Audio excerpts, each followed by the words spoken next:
Hello, this is Loudnoisesgaming. I'm Tenebrae, and this is Hiko. Johan Krauser, the third. Yeah, and we're going to be starting a new series on our Loudnoisesgaming channel called The Gaming Breakdown. And in the Gaming Breakdown, we're going to be discussing various topics in gaming in depth for about 15 to 20 minutes. Yeah, And this one here is going to be on FPSs. We're just going to discuss FPSs this time, you know. yeah, FPSs in general, mostly FPSs today. So, first order of business will be FPSs today and how the market looks. And in my personal opinion, the market for FPSs right now is not very good. It's narrow, if you ask me. Like, honestly, it's really narrow because you just have, like, these super power video games that are FPSs, and that's all anyone will buy. Nobody wants to venture out and try another FPS because there's always that chance of you getting fucked, and it's horrible. Yeah, I agree with you on that one because right now, I mean, it seems like we're being dominated by the modern military shooter, which is like your Call of Yes. Duties and your Battlefield 3s, and that's what's selling. That's what people want to get. And I'm not sure if that's a good thing. For a long time, it used to be World War II shooters. World War II shooters, and now we're kind of moving away from the modern military shooter, but it still has the same mechanics, really. Quick deaths, Yeah. authentic feel. It's not realistic. A lot of people would like to tell you that Call of Duty games and Modern or Battlefield 3 games are realistic, but they're not. I No. mean, they have guns in them that are actual weapons, and they have tanks and Yeah. all that good stuff that are actual things in real life. But it doesn't mean that any guy has regenerating health and can get up after getting shot in the face with a sniper rifle because someone runs up and and defibs him. No, that does not work. Not at all. Yeah, we've tried it. No, wait. Oh, yeah, that's how we lost Billy. Yeah, that's how we lost Billy.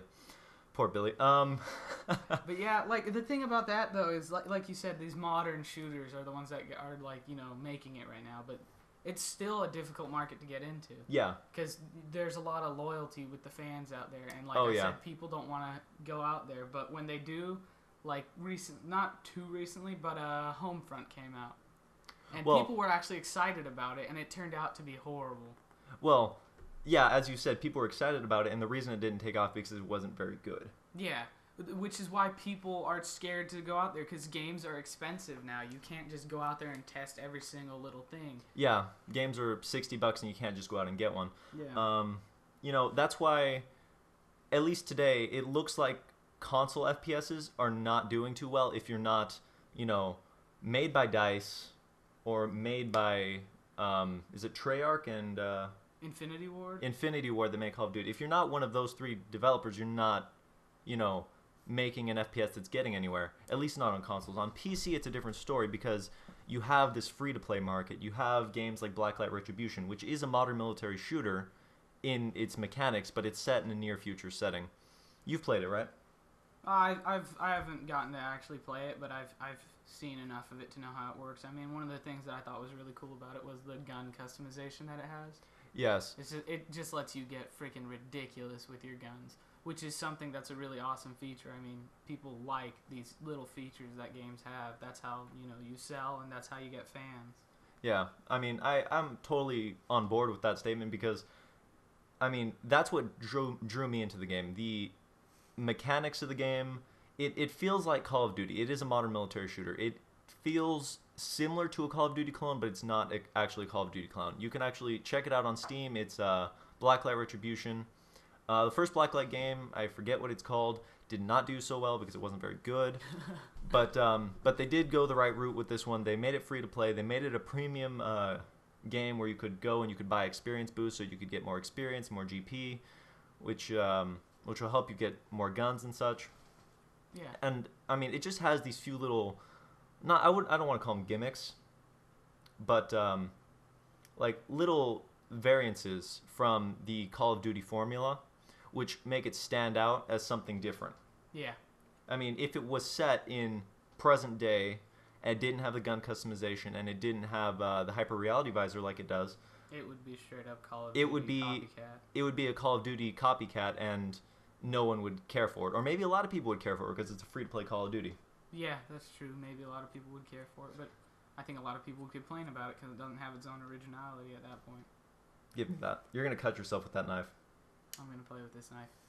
All right, and what else about the the modern military, not the modern military, but the modern FPSs today. I mean, other than these modern military shooters, we haven't touched on Halo at all. Yes, that's one thing. Halo is a freaking juggernaut. Halo is a juggernaut, and it's fallen behind Call of Duty in recent years, but it still the name Halo still has so much power behind it, especially with Halo 4 coming up in a few months. Yep.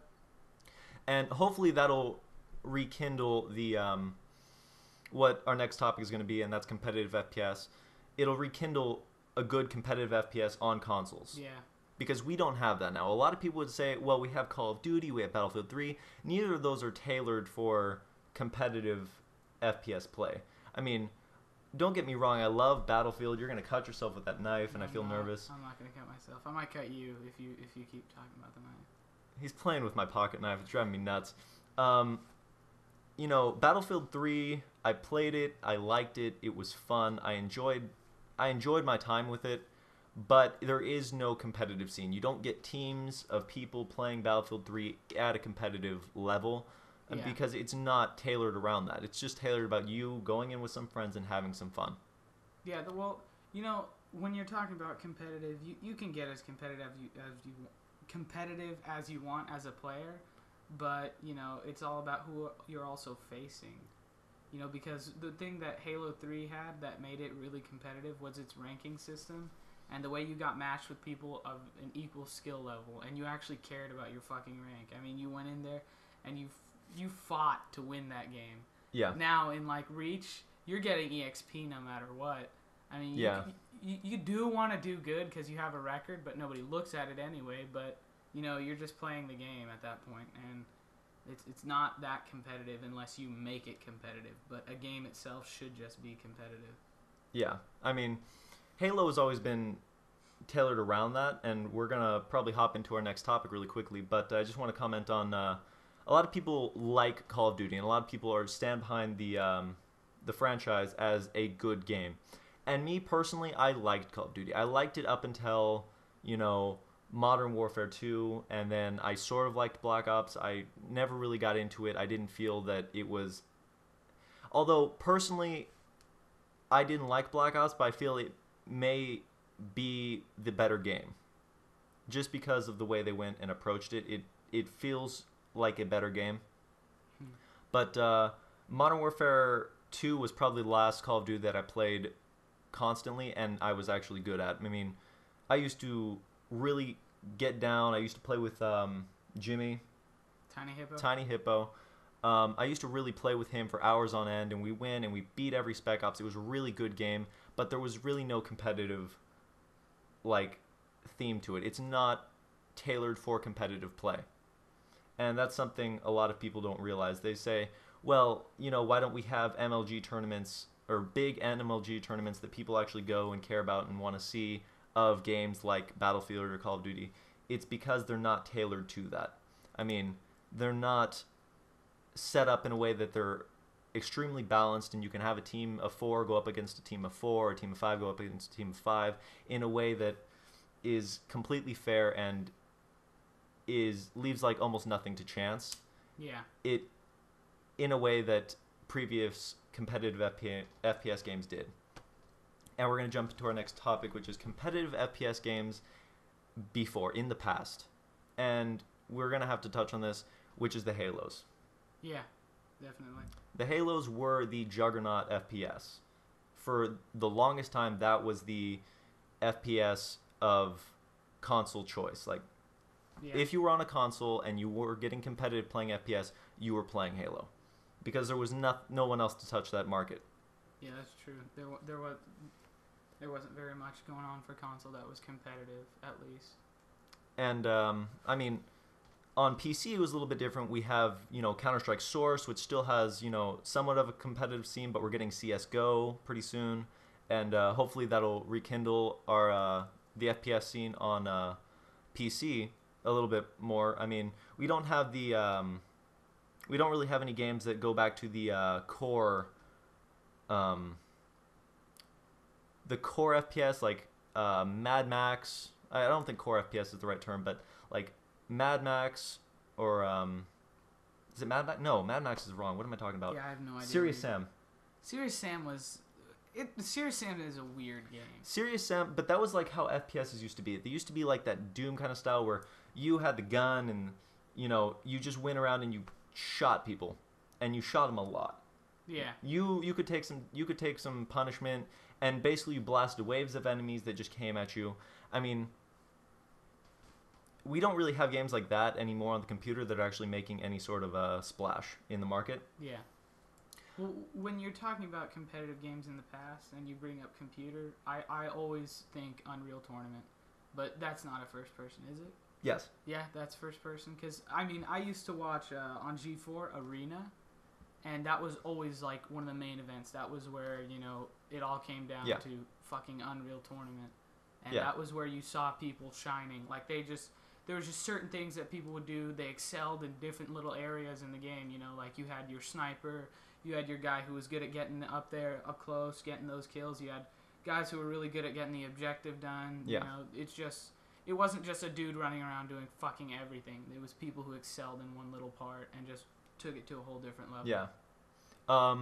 Also, one thing that I forgot to mention was Team Fortress 2. Yeah, Team Fortress. Team Fortress 2. Sorry, I should have mentioned that earlier. Team Fortress 2 was a premium game. Well, not a premium game. It's a premium game now. It was a you bought it and then you got to play it. But now it went free to play, and that really rekindled Team Fortress 2. I mean, Team Fortress 2 is a solid game.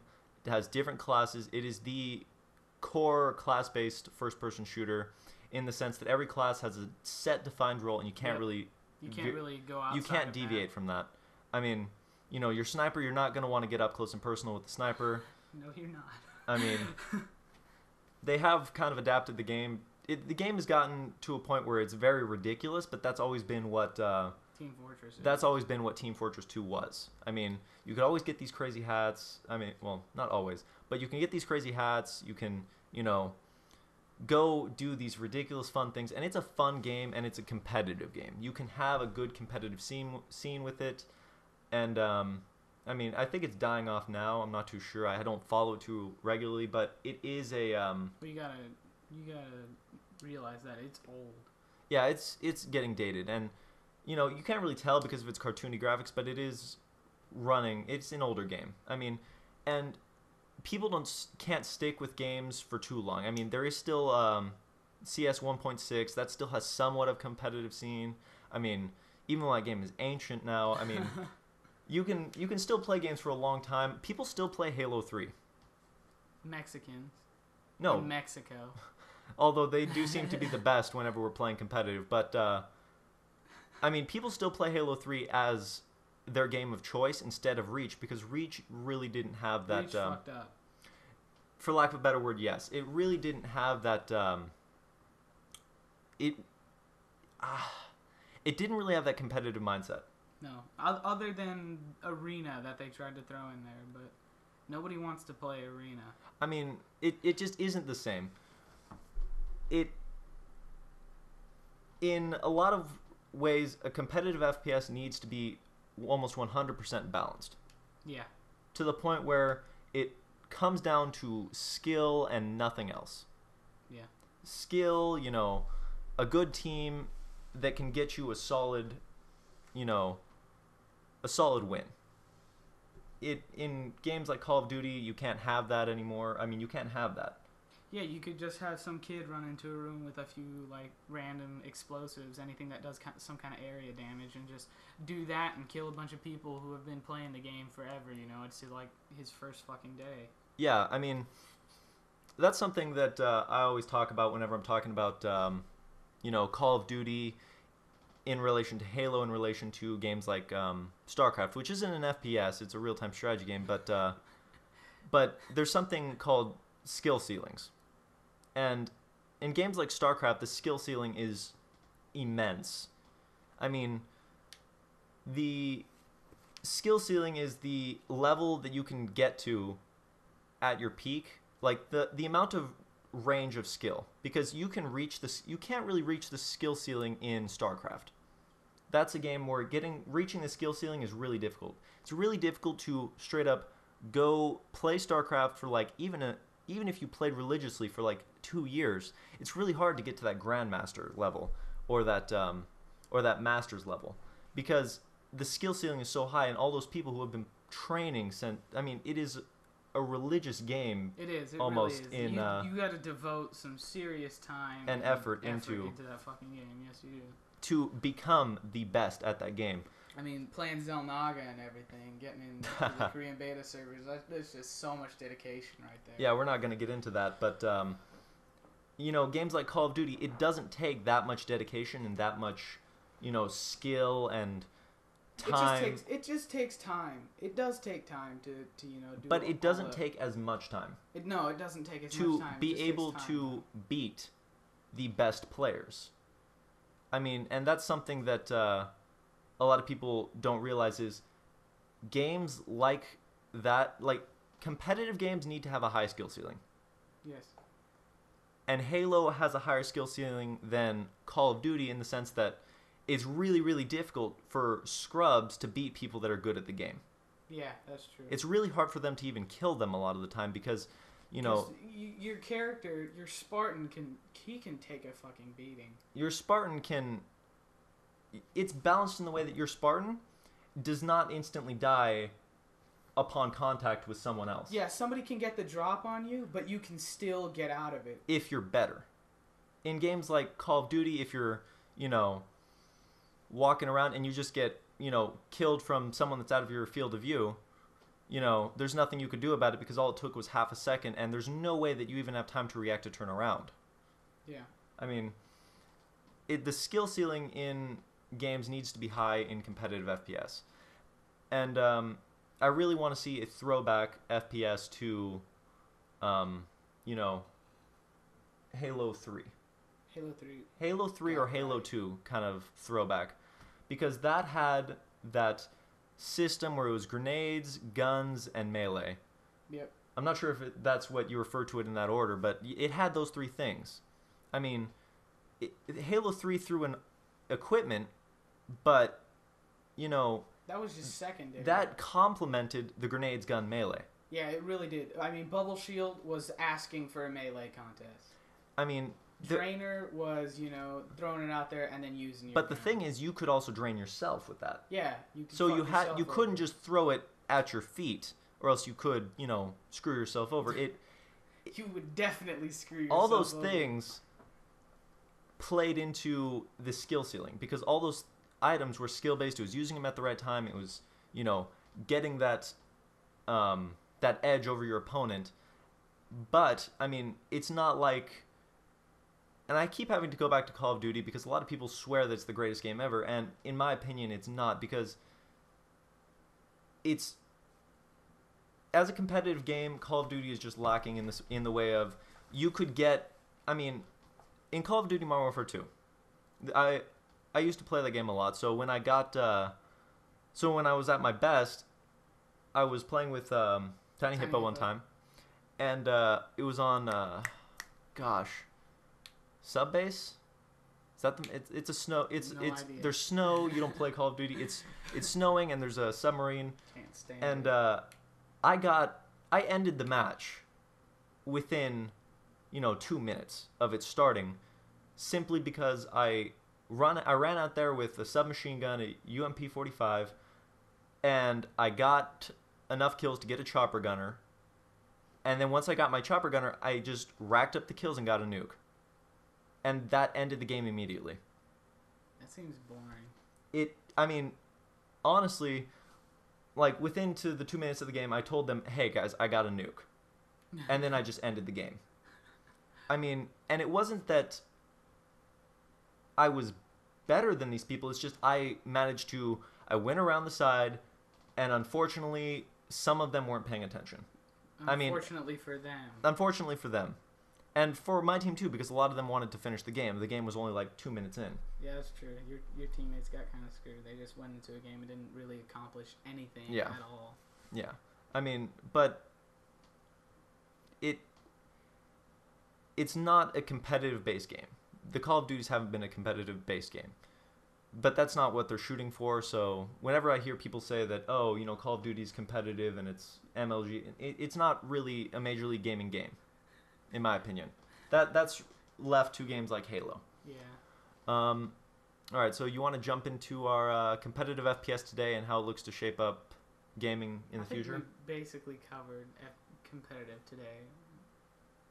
Yeah, but we didn't really touch on Reach, and we did. We like the. Well, thing, we didn't go into depth with it.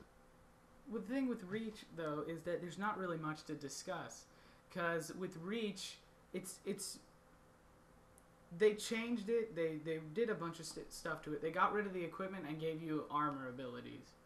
Yeah, the armor abilities are very unbalanced. We need to discuss the armor abilities, if anything. I mean, because, like, for example, somebody like you, sensitivity 10, you know, the second you get evade, you know, which isn't something you can get all the time. It's only in certain game types that you have evade. Yeah.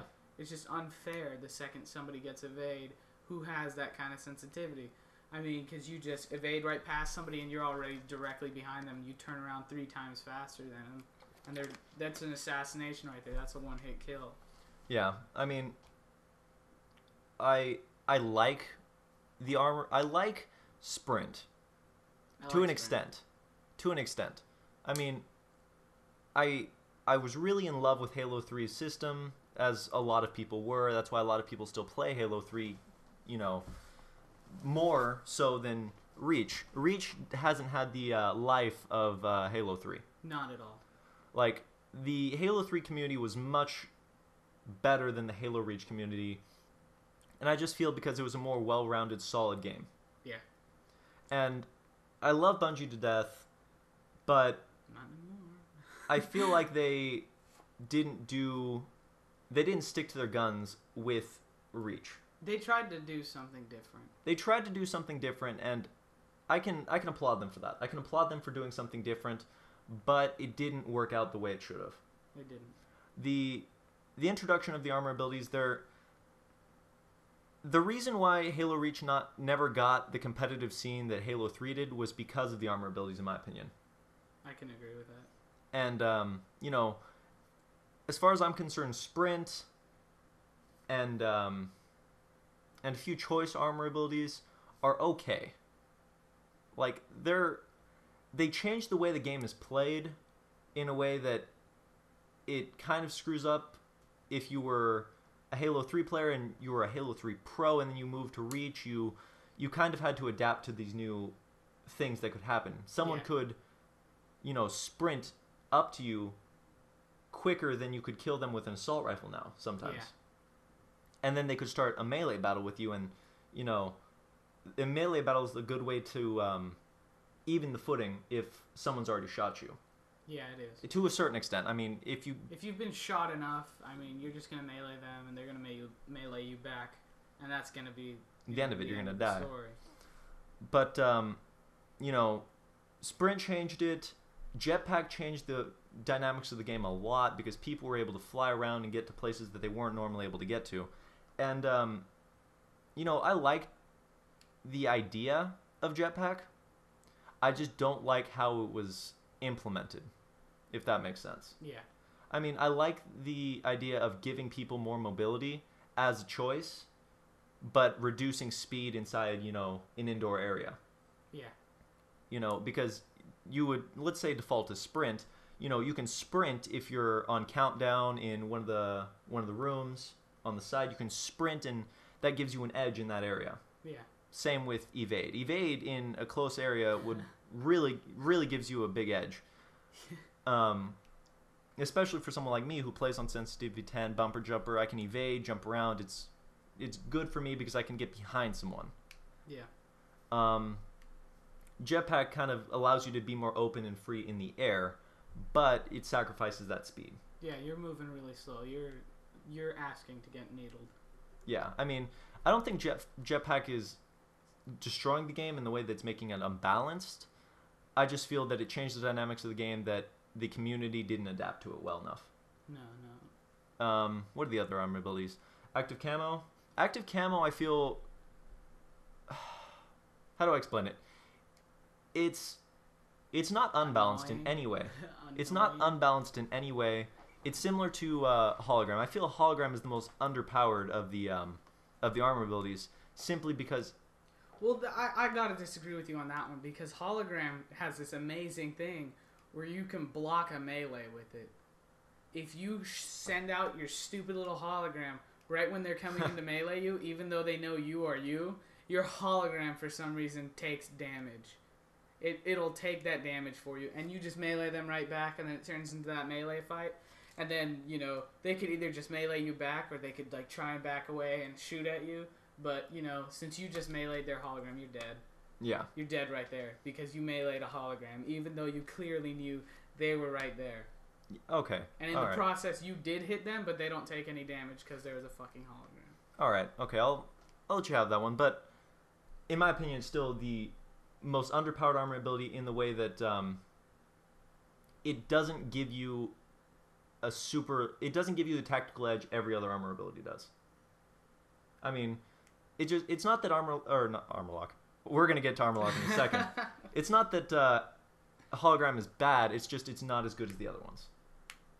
Overall, it just doesn't stack up. If a team was using only hologram, it might confuse. No, they're at a disadvantage there because when you got guys using sprint, they get to the power weapons quicker. When you got guys using jetpack, you know, they also get to the power weapons quicker, and they have, like, you know, area above you they can get to. They have a better field of view and all of that, and that's one thing that is true. They get to power weapons faster. That's what Halo Reach is. The faster you get to the power weapon, the faster you just won that game. Yeah, especially on bigger maps. Yeah, we're gonna get to the maps in a second, but we're gonna continue with the armor abilities. What's the other armor ability I'm missing? The medic drop shield. Yeah, but that's never available. That is never available, but I like the idea of it. It's basically bubble shield. Shitty bubble shield. Yes, but in a way that you spawn with it, it's understandable that they kind of nerfed it from the original bubble shield, because the original bubble shield could take Armageddon and you'd be fine.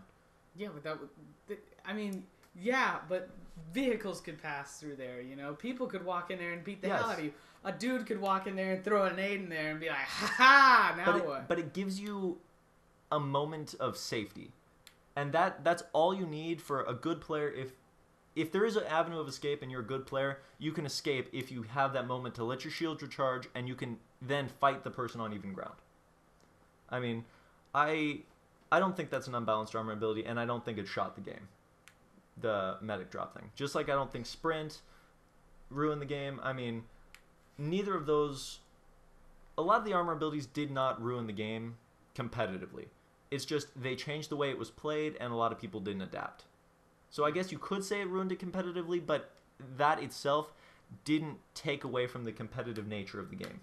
It just changed the way that the competitive nature of the game is. Yeah.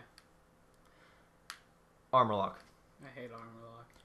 Armor lock, in my opinion, changed fucking everything. Everything. And, you know, I know a lot of people that use armor lock are going to be like, no, armor lock is fine, blah, blah, blah, blah, blah, it's so good. It is too good. It's too good. If you know how to use it right, it is too good. It is the best close range armor ability in the game, and possibly the best all-around armor ability in the game. It's so stupid. It's so stupid. At least in big game modes, it's not as imbalanced. But in a 4-on-4, you straight up, if you're going up against guys using sprint, hologram, invis, you just have a huge advantage. Yeah. In my opinion, it changes the game in a way that it takes away from the competitive nature of the game. It does. In the way that, I mean, I don't know how many times I've been, you know, about to kill someone from an assassination or from a melee fight, or I have a shotgun and I round a corner and some guy is just there. You know, and there's no way, he's boned, but he can just armor lock and immediately switch the fight in his favor and win with the armor lock dance. Yep, the dance. Oh my freaking god. Why is there a dance? The dance is probably the biggest detriment to armor lock, because you can go in for a melee. Lock, unlock. It damages you. You can, if you punch it, you take damage. As soon as they break, you lose your Not shield. only do you take damage when you punch someone in armor lock, but you slow down. Yeah. You are now moving at the speed of a turtle. Yeah. And it is just it's not what you would want in your competitive FPS, is for people to get this cheesy way out. Yeah. That's what I see it as. A lot of people are going to disagree with me and say that it's not a cheesy way out, it's like a skill, blah, blah, blah. It is a bitch move. But, I mean, it is a bitch move, and I can understand why people would like to use it, because it is just better than... It's good. It's great. It's great. If you know how to use it, I don't fault you for using it. I just don't like it that it's in a game that is the successor to Halo 3. Yeah. And Halo 3 didn't have that thing in it. It didn't have any bullshit. It didn't have that... Well, to a lot of people, it's not bullshit, but to us, to people like us, it is bullshit.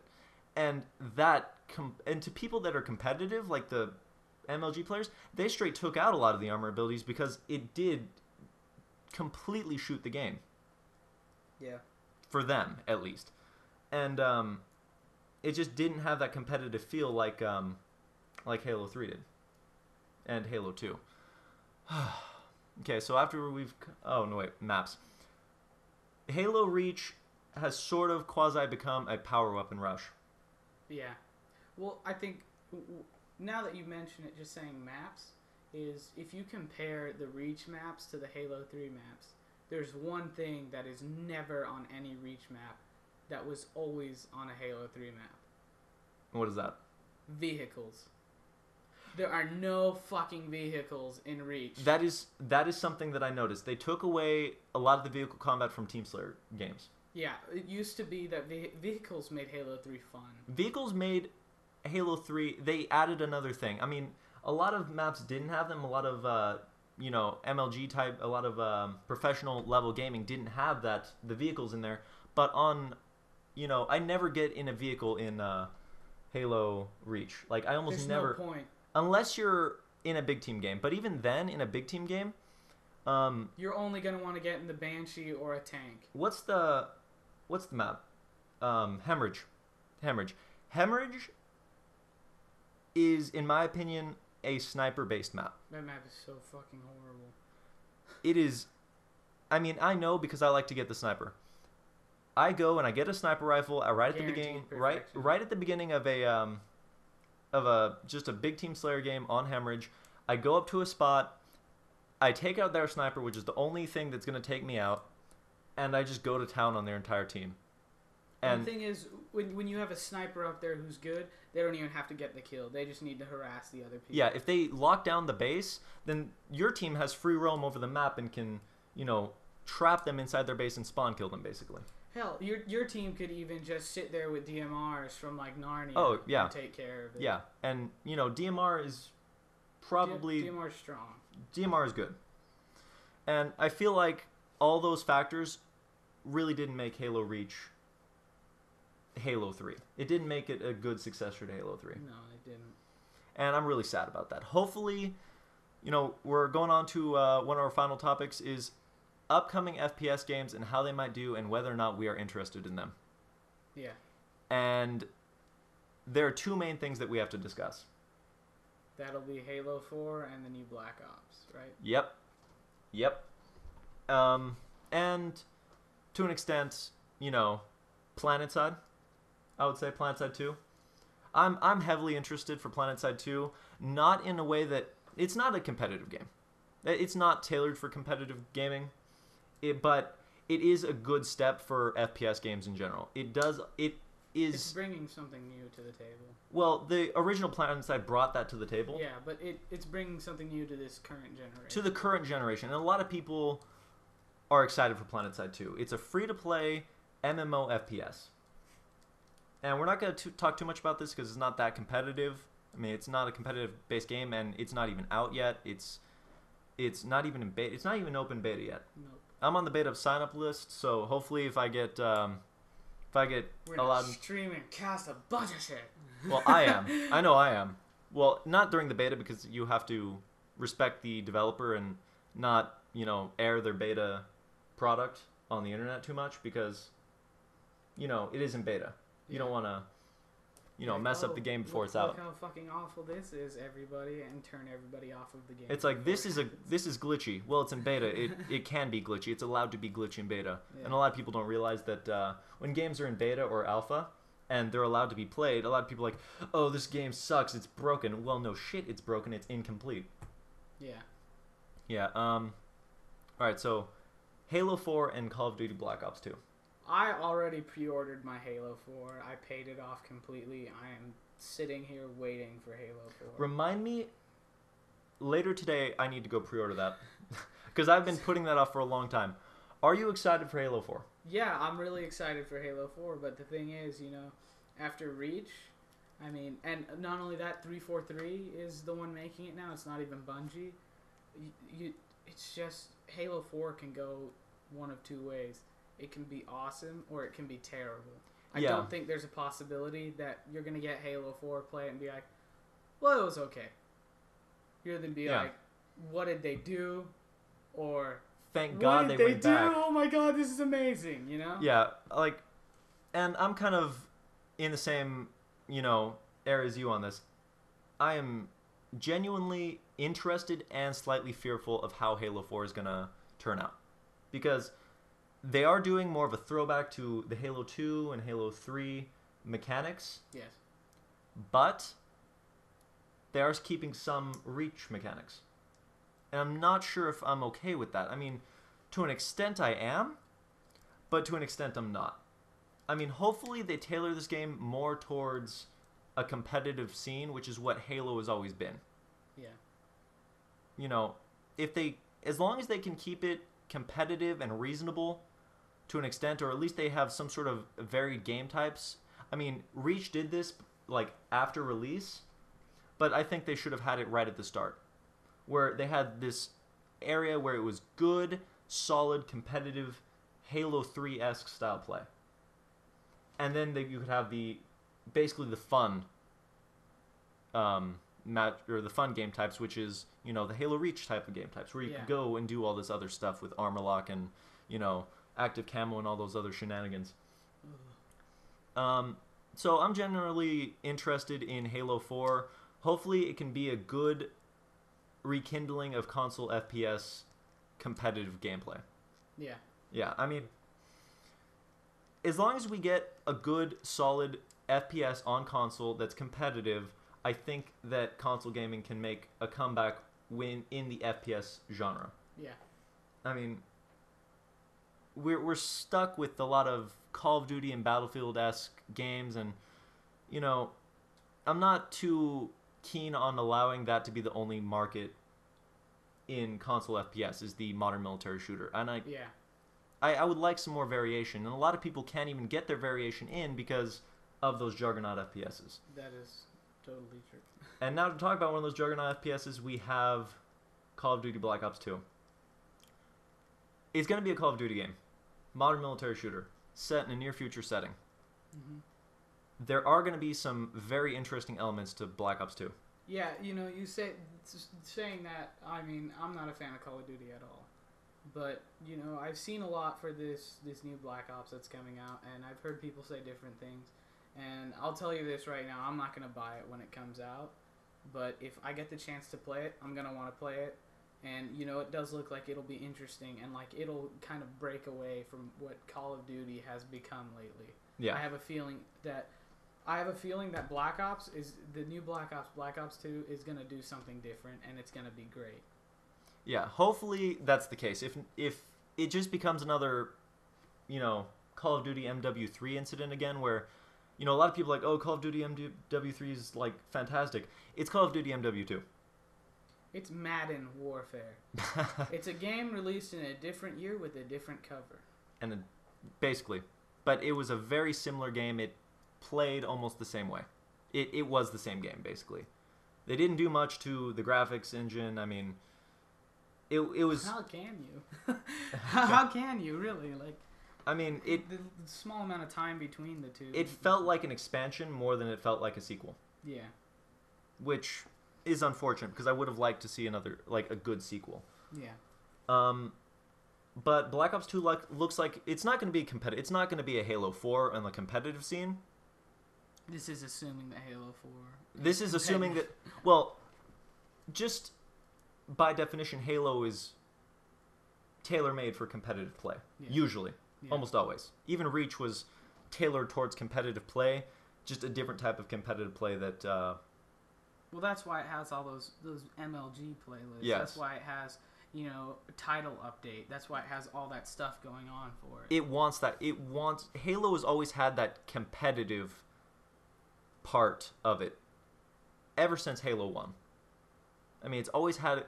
Halo 2 really brought it out, but even in Halo 1, it was a balanced game, and you could always find people who were, competitive playing it. So hopefully Black Ops 2 is good, and hopefully we can get some good console FPS games. Yeah. I'm not even going to touch on Medal of Honor because it's basically Battlefield. Basically Battlefield.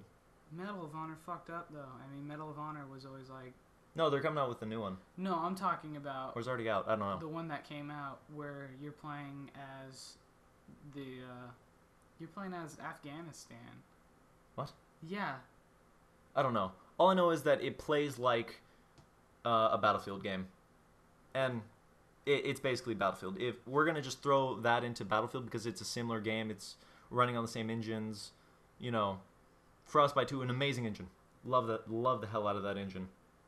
You've played Battlefield before, right? Yes. The Destruction, fantastic engine. I love it. Game's good.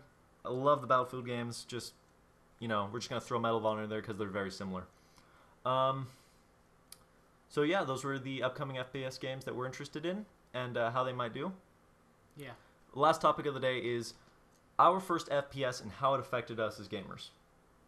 I'm going to let you start off on this one. I mean, my first FPS, I've played FPSs before this one, but I consider it my first just because I actually got into it. Your first FPS that you really got into? Yeah. Yeah, okay. It was, honestly, Medal of Honor Rising Sun. Going back to the Medal of Honor. I mean, the way it played, the campaign and everything, the way you just worked together with your teammate in that one, it totally, set the curve for me. I always wanted to play a game, where you had that other person and you guys went through and you just kicked ass, and it was fun, you had those things you had to do, you had your little objectives in the campaign, and that just worked for me. Yeah. For me, my first FPS, and I think it was like my first game ever, was 007 GoldenEye on the N64. Good game. Amazing game. I love that game to death. It is probably in my top 3 favorite games ever. I mean, it's up there. It was just so good.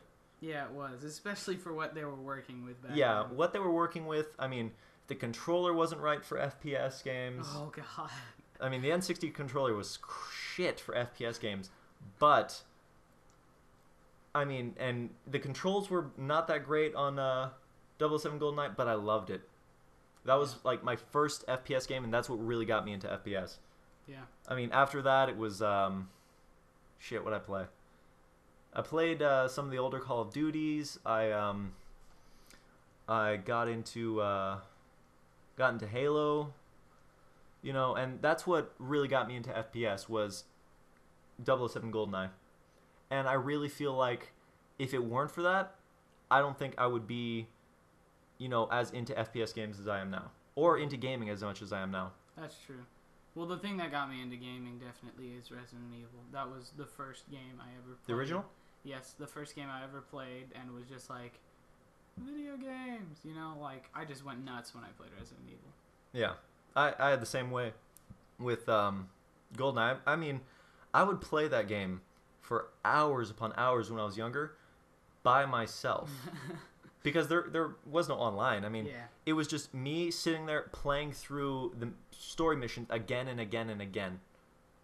Yeah. And I was terrible. I was terrible at that game. That's true. But I loved it to death. I was like that with Halo, and, the first Halo, I just played through the campaign so many times that I could have a dream of playing through the Maw, and it would be exactly like playing it for real. Yeah, good level. Well, I think that's a good way to end the video. Yeah, I mean, if you guys would like, you can go on ahead and post your first FPS. Yeah, go ahead and post your first FPS. I mean, post anything you want to comment on the video. I mean, I know it's long. It went way over time. It was supposed to be like 15 minutes. 15, 20 minutes, but you know what? Tenebrae talks too much. There was a lot to talk about discussing FPS games. Yeah, especially because that's a genre that you and I play a lot. That's where we excel. We play other games, but that is our strong point. I mean, that's my strong point specifically because that is like my bread and butter games is FPS games. Yeah. Yeah. And there was a lot to talk about. I mean, a lot of interesting things are going to happen in the competitive FPS community, and a lot of things in just the FPS community in general. A lot of like console FPS games are, you know, hopefully going to do well. I mean, to an extent, stuff is just going to happen. So, yep, we're gonna finish up this video. Thank you for watching.